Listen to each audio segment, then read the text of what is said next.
जो परीक्षा हुई है वो 19 से 21 सितंबर को हुई थी।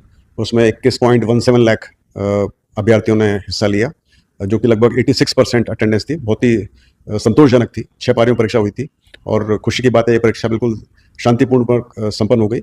छुटपुट कुछ इश्यूज थे, जैसे कोई किसी ने प्रयास किया डमी आने का या कहीं और डमी बैठा हुआ था, या कुछ चेहरों का मिलान का इशू था, कोई एक बच्चे के पास स्मार्ट वॉच मिली थी। ऐसे करके छुटपुट थी, लेकिन ज़्यादा कोई इशू नहीं था और मुझे बहुत खुशी है कि सब कुछ ठीक हो पाया। और इसका जो सब श्रेय जाता है वो 38 जिला प्रशासन को जाता है, जिन्होंने परीक्षा अच्छे से करवाई, शांतिपूर्वक करवाई, और साथ साथ में कैंडिडेट्स को भी, जिन्होंने बहुत ही धैर्य से अपने परीक्षा दी और जो कुछ कमियां थी उनको भी उन्होंने ओवरलुक किया, नज़रअंदाज किया और शांतिपूर्ण तरह से परीक्षा दी। तो ये एक टीम एफर्ट था, जिसके अंदर कर्मचारी चयन बोर्ड, जिला प्रशासन और कैंडिडेट्स सबने मिलजुल कर कार्रवाई की और खुशी की बात है सब कुछ ठीक हो गया। सर 6 पारियों में परीक्षा का आयोजन हुआ है, किस तरह से परिणाम तैयार होगा?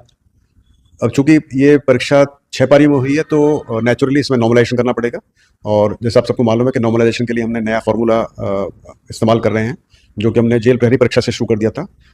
उससे पहले हम लोग जेड फार्मूला का इस्तेमाल करते थे, जो कि मीन बेस्ड फार्मूला होता था, लेकिन अब हमने नया फार्मूला अडॉप्ट किया था। उसका नाम है इक्विपर्सेंटाइल फार्मूला, और इस फार्मूले को हम इस्तेमाल करेंगे। जेल प्रहरी में कर चुके हैं, उसका परिणाम बहुत अच्छा रहा था, सभी उससे सेटिस्फाइड थे। अब पटवारी में भी उसको इस्तेमाल करेंगे, और चूंकि ये परीक्षा 6 पारी में हुई है चतुर्थ श्रेणी की, उसके अंदर भी हम इक्विपर्सेंटाइल फार्मूला यूज़ करेंगे, और मुझे उम्मीद है कि इसमें से हर शिफ्ट से लगभग बराबर बच्चे पास होंगे। ये डिपेंड करता है कि तो स्कैनिंग का टाइम काफ़ी लगेगा, क्योंकि 21 लाख बच्चों की ओवर शीट को स्कैन करना होता है तो काफ़ी वक्त लगता है। बीच में काफ़ी छुट्टियां हैं, दिवाली का माहौल है, तो टाइम लगेगा उसके लिए। दूसरी बात है कि चूंकि 6 पारी की परीक्षा, तो 6 पेपर की वैलिडेट करना, उसकी जांच करना, उसको निकालना, और फिर उसके ऊपर ऑब्जेक्शन करना, ऑब्जेक्शंस इनवाइट करना। अब डिपेंड करता है कितने ऑब्जेक्शंस आते हैं, कितने क्वेश्चंस पे ऑब्जेक्शन आते हैं। यदि ज़्यादा नहीं होंगे तो टाइम कम लगेगा, ज़्यादा होंगे तो टाइम ज़्यादा लगेगा। बाकी पूरा प्रोसीजर, चाहे परीक्षा 100 बच्चे करें, चाहे इसमें 1 लाख बच्चे हों, पूरा प्रोसेस वही होता है परिणाम निकालने का। तो सिर्फ जो टाइम ज़्यादा लगता है वो लगता है या तो स्कैनिंग के अंदर, या फिर क्वेश्चंस पे कितने ऑब्जेक्शन लगते हैं उसके ऊपर।